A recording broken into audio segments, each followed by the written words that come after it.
Random access memory जी temporary memory है ये software है लोड करते कंप्यूटर टैंपरेरी तौर पर रहते हैं तो जो तुम कंप्यूटर जो ऑफ कर देंगे है या प्रोग्राम बंद कर देंगे तो ये जिन्हें कंटेंट्स सारे बिल्कुल इस तरह का काम बने है तो बिल्कुल देखना फोटो तो क्लिप दोनों साइड से इस तरह करके प्रेस करेंगे इस तरह हल्का है दबाव। हाँ जी मैं तो कंप्यूटर टीचर कंप्यूटर इंस्ट्रक्टर है जी जो 13 साल तो उत्थे काम कर रहे हैं। हाँ जी इतने कंप्यूटर बेसिक कोर्स सिखाने उस तो बाद असी कंप्यूटर जो नैटवर्किंग हार्डवेयर अकाउंट्स का काम करवाने फोटोशॉप का काम करवाने और वेब डिजाइनिंग भी सिखाते। हाँ जी इतने बिल्कुल नॉमिनल फीस भी घट तो घट 200 रुपया हैगी तो उस तो बाद फिर भी कोई बच्चा जो 200 भी नहीं दे सकता महीने का उन्होंने फ्री भी सिखाते हैं तो एडमिशन फीस इतने कोई भी नहीं है।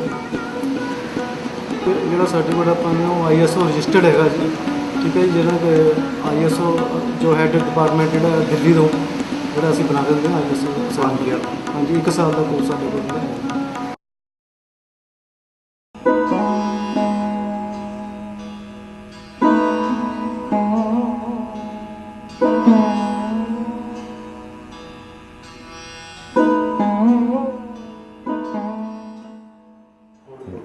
जय श्री विश्वकर्मा जी। मैं Balwinder Singh Ratan as a manager of Shri Vishwakarma charitable hospital काम कर रहा हाँ।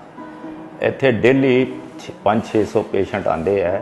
बहुत ही अच्छे ढंग नाल इत्थे कामकार हो रहा है। इत्थे हर विभाग खुले हैं, फिजियोथेरेपी स्किन वाले भी है, ऑर्थो वाले भी है, general medicine, I specialist, lab and dental department बहुत ही अच्छे ढंग नाल चल रहा है। दूरों दूरों पिंडों तो इत्थे आते हैं पेशेंट आते हैं, उन्होंने देखभाल बहुत ही अच्छे ढंग नाल चैरिटेबल अस्पताल दे नाल हो रही है। इत्थे सिर्फ ओनली पर्ची की फीस लीती जाती है, बाकी दवाइयाँ सारियाँ फ्री दित्तियां जांदियां हैं। ये मानवता की बहुत ही सेवा साढ़े प्रधान साहब करा रहे हैं। साढ़े प्रधान साहब बहुत ही अच्छे और लाइक प्रधान साहब हैं, तो बहुत ही अच्छे ढंग नाल इहनूं ਕੰਮਕਾਰ ਨੂੰ ਦੇਖਭਾਲ ਕਰਦੇ ਹਾਂ।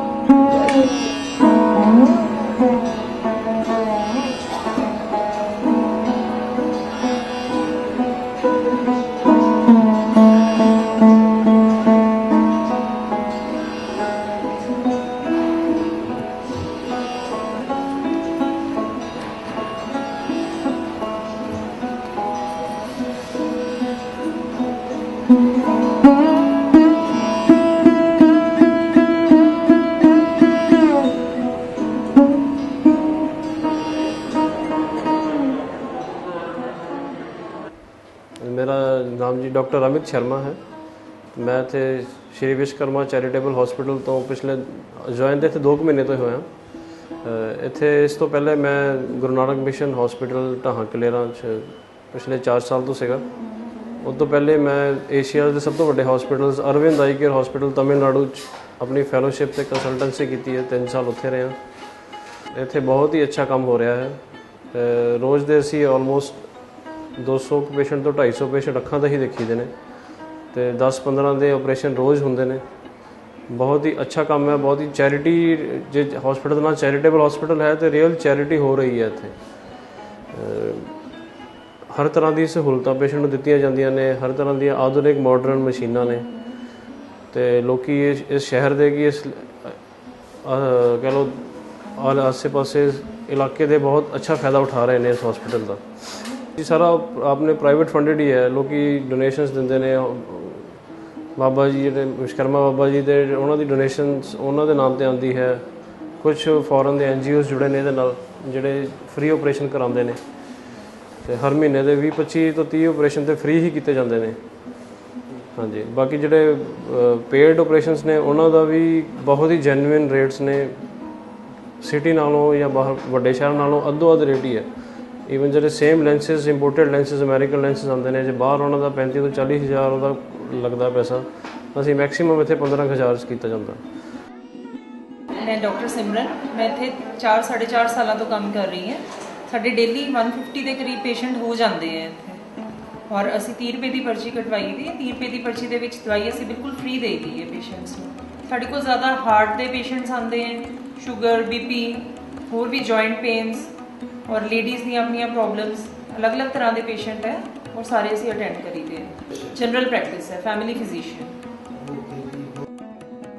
स्किन ਦੀਆਂ ਕਾਮਨ ਡਿਜ਼ੀਜ਼ ਸਾਰੀਆਂ ਹੀ ਚੱਲਦੀਆਂ ਖਾਸ ਕਰਕੇ ਜਿੱਦਾਂ ਆਪਣਾ ਐਲਰਜੀ ਡਿਜ਼ੀਜ਼ ਸੋਰਿਆਸਿਸ ਜਿਹੜਾ ਕਿ ਬਾਹਰ ਵੀ ਬਹੁਤ ਜ਼ਿਆਦਾ ਕਾਮਨਲੀ ਇੰਡੀਆ 'ਚ ਵੀ ਹੁਣ ਬਹੁਤ ਜ਼ਿਆਦਾ ਹੋਣ ਲੱਗ ਪਿਆ ਤੇ ਦੂਸਰਾ ਜਿਹਨੂੰ ਕਹਿੰਦੇ ਟੌਪਿਕ ਡਰਮੇਟਾਈਟਿਸ ਬਾਹਰ ਜਿਹੜਾ ਕਹਿ ਦਿੰਦੇ ਵੀ ਠੀਕ ਹੀ ਨਹੀਂ ਹੋ ਸਕਦਾ 12 ਸਾਲ ਤੱਕ ਉਹ ਇੱਧਰ ਵੀ ਹੁਣ ਕਾਫੀ ਕਾਮਨ ਹੈ। ਸੋ ਇੱਧਰ ਅਸੀਂ ਕਾਫੀ ਅੱਛਾ ਸਕਸੈਸਫੁਲੀ ਟ੍ਰੀਟਮੈਂਟ ਕਰ ਰਹੇ ਹਾਂ ਉਹਦਾ ਤੇ ਬਾਕੀ ਜਿੱਥੇ ਤੱਕ ਉਹ ਜਿਹੜੀਆਂ ਆਮ ਬਿਮਾਰੀਆਂ ਦਾਦ ਖਾਜ ਖੁਜਲੀ ਚੰਬਲ ਕੀਲ ਮਾਨਸੇ ਛਾਈਆਂ ਬਹੁਤ ਵੱਧ ਗਈਆਂ। ਇਹ ਐਕਨੀ ਜਿਹਨੂੰ ਆਪਾਂ ਕਿਲ ਕਹਿੰਦੇ ਹਾਂ ਉਹ ਵੀ ਤੇ ਇੱਕ ਅੱਜ ਕੱਲ੍ਹ ਇੱਥੇ ਉਹ ਬਹੁਤ ਬਿਮਾਰੀ ਫੈਲੀ ਹੋਈ ਆ ਜਿੱਦਾਂ ਕਹਿੰਦੇ ਆ ਖੁਰਕ ਦੀ ਵੀ ਜਿਹੜੀ ਕਿ ਚਮਚੂਨਾ ਹੁੰਦੀ ਹੈ ਬੱਚਿਆਂ ਤੋਂ ਲੈ ਕੇ ਵੱਡਿਆਂ ਦੇ। ਖਾਸ ਮੈਂ ਤੁਹਾਨੂੰ ਦੱਸ ਰਿਹਾ ਸੀ ਵੀ ਇਹ ਆ ਕੇ ਨਾ ਇਹ ਖੁਰਕ ਤੇ ਇੱਕ ਖਾਸ ਕਰਕੇ ਜਿਹੜਾ ਟੀਨੀਆ ਇਨਫੈਕਸ਼ਨ ਦਦਰੀ ਕਹਿੰਦੇ ਇਹਨੂੰ ਸਾਡੇ ਇੱਧਰ ਭਾਸ਼ਾ 'ਚ।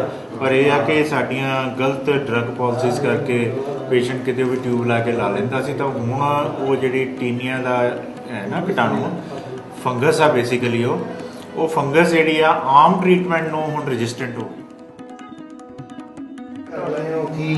ਆਰਥੋਪੈਡਿਕਸ ਕਿੱਦਾਂ ਦੇ ਮਰੀਜ਼ ਆਉਂਦੇ ਜ਼ਿਆਦਾ? ਮੇਰੇ ਕੋਲ ਗੋਡਿਆਂ ਦੇ ਦਰਦਾਂ ਦੇ, ਕਮਰ ਦੇ, ਫ੍ਰੈਕਚਰ ਦੇ, ਸੱਟਾਂ ਦੇ, ਚੋਟ ਦੇ ਸਾਰੇ ਆਉਂਦੇ। ਕਿੰਨੇ ਕੁ ਮਰੀਜ਼ ਰੋਜ਼ ਦੇ? ਐਵਰੇਜ 35-40 ਦੇ ਵਿੱਚ ਆ ਜਾਂਦੇ ਜੀ ਅੱਜ ਕੱਲ੍ਹ। ਬੜੀ ਸੇਵਾ ਹੋ ਰਹੀ ਹੈ। ਬਸ ਇਹਨਾਂ ਦਾ ਪ੍ਰਤਾਪ ਹੈ ਜੀ ਮੰਦਰ ਵਾਲਿਆਂ ਦਾ।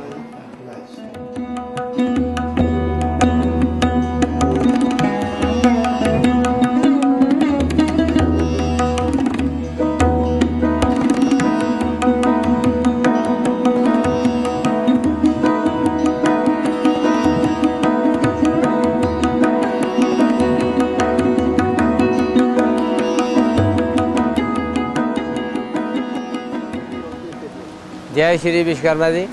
मैं बलवंत राय धमान, प्रेजिडेंट श्री विश्वकर्मा धमान सभा बंगा रोड फगवाड़ा। ਇਹ ਸਾਡਾ ਜਿਹੜਾ ਇੱਕ ਮੰਦਿਰ ਹੈ, ਇੱਕ ਚੈਰੀਟੇਬਲ ਹਸਪੀਟਲ ਹੈ, ਇਹ ਬੰਗਾ ਰੋਡ ਤੇ ਸਾਡਾ ਇਹ ਸਿਸ ਹੈਗਾ ਜੀ।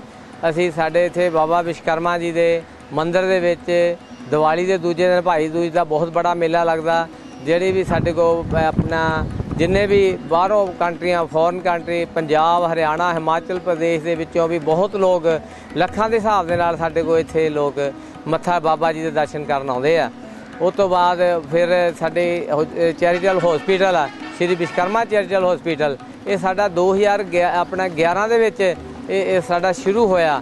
ਉਹਦੇ ਵਿੱਚ ਇਹ ਸਾਡੇ ਦਾਨੀ ਸੱਜਣਾ ਦੇ ਸਹਿਯੋਗ ਦੇ ਨਾਲ ਬਹੁਤ ਬੜੇ ਦਾਨ ਸਾਨੂੰ ਮਿਲੇ। ਇਹਦੇ ਵਿੱਚ ਹੁਣ ਅਸੀਂ ਬਹੁਤ ਬੜੇ ਅਦਾਰੇ ਚਲਾ ਰਹੇ ਹਾਂ, ਜਿਹਦੇ ਵਿੱਚ ਕਿ ਸਾਡਾ eyes hospital, dental hospital, dental ਦਾ, ਉਸ ਤੋਂ ਬਾਅਦ ਕਲੀਨਿੰਗ ਚੱਲ ਰਿਹਾ, ਫਿਜ਼ੀਓਥੈਰੇਪੀ ਚੱਲ ਰਹੀ, ਹੱਡੀਆਂ ਦਾ ਵਿਭਾਗ ਚੱਲ ਰਿਹਾ, ਸਕਿਨ ਦਾ ਵਿਭਾਗ ਚੱਲ ਰਿਹਾ, ਜਨਰਲ ਚੱਲ ਰਿਹਾ, ਜਨਰਲ ਦਵਾਈਆਂ, ਉਸ ਤੋਂ ਬਾਅਦ ਐਨਕਾਂ ਦਾ ਕੰਮ। ਇਹ ਸਾਰਾ ਸਾਡਾ ਬਹੁਤ ਸੁਚੱਜੇ ਢੰਗ ਦੇ ਨਾਲ ਚੱਲ ਰਿਹਾ। ਜਿੰਨੇ ਵੀ ਸਾਡਾ ਸਾਰਾ ਇਹ ਚੈਰੀਟੇਬਲ ਹਸਪੀਟਲ ਆ ਪੂਰੇ ਦਾ ਪੂਰਾ 에ਅਰ ਕੰਡੀਸ਼ਨ ਹੈ, ਕੋਈ ਵੀ ਇਹਦੇ 'ਚ ਫੁੱਲੀ 에ਅਰ ਕੰਡੀਸ਼ਨ ਹੈਗਾ। ਉਸ ਤੋਂ ਬਾਅਦ ਇਹਦੇ ਵਿੱਚ ਡਾਕਟਰ ਬੜੇ ਕੁਆਲੀਫਾਈਡ ਸਾਰੇ ਵਧੀਆ ਤੋਂ ਵਧੀਆ ਸਾਡੇ ਕੋਲ ਡਾਕਟਰ ਆ। ਸਾਡੇ ਕੋਲ 500 ਤੋਂ 600 ਰੋਜ਼ ਦੀ OPD ਹੁੰਦੀ ਆ।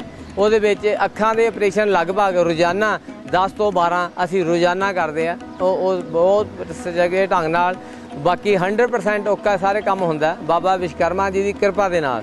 ਇਹ ਜਿਹੜਾ ਹਸਪੀਟਲ ਆ ਬਹੁਤ ਅੱਗੇ ਤੋਂ ਅੱਗੇ ਹੋਰ ਅਸੀਂ ਇਹਨੂੰ ਬਹੁਤ ਅੱਗੇ ਆਉਣ ਵਾਲੇ ਸਮੇਂ ਦੇ ਵਿੱਚ ਵਧਾ ਰਹੇ ਹਾਂ। ਜਿੰਨੇ ਵੀ ਸਾਡੀ ਸਭਾ ਆ, ਜਿੰਨੇ ਅਸੀਂ 31 ਮੈਂਬਰਾਂ ਦੀ ਸਾਡੀ ਸਭਾ ਬਾਬਾ ਵਿਸ਼ਵਕਰਮਾ ਜੀ ਧਮਾਨ ਸਭਾ, ਅਸੀਂ ਇਕੱਠੇ ਹੋ ਕੇ ਕੰਮ ਕਰਦੇ ਹਾਂ।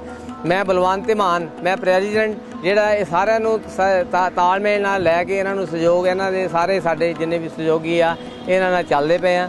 ਅਸੀਂ ਆਪਣੀਆਂ ਵੱਖਰੀਆਂ ਕਮੇਟੀਆਂ ਬਣਾਈਆਂ, ਜਿਹੜੇ ਕਿ ਸਿਵਲ ਹਸਪੀਟਲ ਦੀ ਕਮੇਟੀ ਵੱਖਰੀ ਆ, ਡਿਵੈਲਪਮੈਂਟ ਦੀ ਵੱਖਰੀ ਆ, ਭਵਨ ਦੀ ਕਮੇਟੀ ਵੱਖਰੀ ਆ, ਜਿਹੜਾ ਕਿ ਜਦੋਂ ਕੰਮ ਕਰਾਉਣ ਵਾਲਿਆਂ ਦੀ ਵੱਖਰੀ, ਲੰਗਰ ਕਮੇਟੀ ਵੱਖਰੀ ਆ। ਲੰਗਰ ਸਾਡੇ ਰੋਜ਼ਾਨਾ ਚੱਲਦਾ, ਜਿਹੜੇ ਪੇਸ਼ੈਂਟ ਆਉਂਦੇ ਉਹਨਾਂ ਨੂੰ ਲੰਗਰ ਵੀ ਖਿਲਾਇਆ ਜਾਂਦਾ। ਬਾਬਾ ਵਿਸ਼ਵਕਰਮਾ ਜੀ ਮੰਦਿਰ ਦੇ ਵਿੱਚ ਜਿਹੜੇ ਵੀ ਆਉਂਦੇ ਸਾਡੇ ਸ਼ਰਧਾਲੂ, ਉਹਨਾਂ ਨੂੰ ਵੀ ਲੰਗਰ ਰੋਜ਼ਾਨਾ ਸਾਡੇ ਕੋਲ ਲੰਗਰ ਚੱਲਦਾ। ਸਤੰਬਰ ਦੇ ਵਿੱਚ ਭਾਈ ਆਪਣਾ ਜਿਹੜਾ ਵਿਸ਼ਵਕਰਮਾ ਜਯੰਤੀ ਅਸੀਂ ਮਨਾਉਂਦੇ ਆ, ਉਹ ਵੀ ਬੜੀ ਧੂਮਧਾਮ ਨਾਲ ਮਨਾ ਰਹੇ ਆ। ਉਹ ਰੈਗੂਲਰ ਸਾਡੇ ਕੋਲ ਆਉਂਦੇ। ਇਹ ਸ਼੍ਰੋਮਣੀ ਵਿਸ਼ਵਕਰਮਾ ਮੰਦਿਰ ਆ ਸਾਡੇ ਕੋਲ, ਇਹ ਜਿੰਨੇ ਵੀ ਇੰਡੀਆ ਦੇ ਮੰਦਿਰ ਸਾਰੇ ਇਹਦੇ ਅੰਡਰ ਚੱਲਦੇ ਆ। ਜੋ ਅਸੀਂ ਇੱਥੇ ਆਪਣਾ ਪਾਸ ਕਰਦੇ ਆ ਉਹ ਸਾਰੇ ਸਾਡੇ ਉਹ ਮੰਨਦੇ ਆ। ਬਾਕੀ ਅਸੀਂ ਆਪਣੇ ਵਿਸ਼ਵਕਰਮਾ ਬੰਸੀ ਹੋਣ ਦੇ ਨਾਲ ਸਾਡੇ ਜਿੰਨੇ ਵੀ ਵਿਸ਼ਵਕਰਮਾ ਬੰਸੀ ਆ ਪਰਿਵਾਰ ਆ, ਸਾਰੇ ਰਾਮਗੜੀਆ ਧਮਾਨ ਬਰਾਦਰੀ ਵਿਸ਼ਵਕਰਮਾ ਬੰਸੀ, ਇਹਨਾਂ ਨੂੰ ਮੈਂ ਬਹੁਤ ਅਪੀਲ ਕਰਨਾ ਚਾਹੁੰਦਾ ਕਿ ਆਪਣਾ ਇਕੱਠ ਕਰਨ। ਇੱਕ ਵਾਰੀ ਪਤਾ ਲੱਗੇ ਕਿ ਸਾਡੇ ਵਿਸ਼ਵਕਰਮਾ ਸਮਾਜ ਦੇ ਕਿੰਨੇ ਬੜੇ ਸਾਡੇ ਜਿੰਨੇ ਵੀ ਆਪਣੇ ਅਸੀਂ ਮੈਂਬਰ ਆ ਜਾਂ ਸਾਡੇ ਵਿਸ਼ਵਕਰਮਾ ਬੰਸੀ ਆ, ਬਹੁਤ ਬੜੇ ਉਦਯੋਗਪਤੀ ਆ। ਅਸੀਂ ਕਿਸੇ ਤੋਂ ਘੱਟ ਨਹੀਂ। ਸਾਡਾ ਬਾਬਾ ਵਿਸ਼ਵਕਰਮਾ ਜੀ ਦੀ ਸਾਡੀ ਦੇਣ ਆ, ਸਾਡੇ ਹੱਥਾਂ ਦੇ ਵਿੱਚ ਹੁਨਰ ਆ, ਅਸੀਂ ਕੰਮ ਕਰ ਸਕਦੇ ਹਾਂ ਸਾਰਾ ਜੋ ਵੀ ਹੈ ਬਾਬਾ ਜੀ। ਬਾਕੀ ਆਪਸ ਦੇ ਵਿੱਚ ਤਾਲਮੇਲ ਸਾਡਾ ਰਵੇ, ਸਾਰਾ ਪਰਿਵਾਰ ਵਾਂਗੂ ਅਸੀਂ ਕੰਮ ਕਰੀਏ।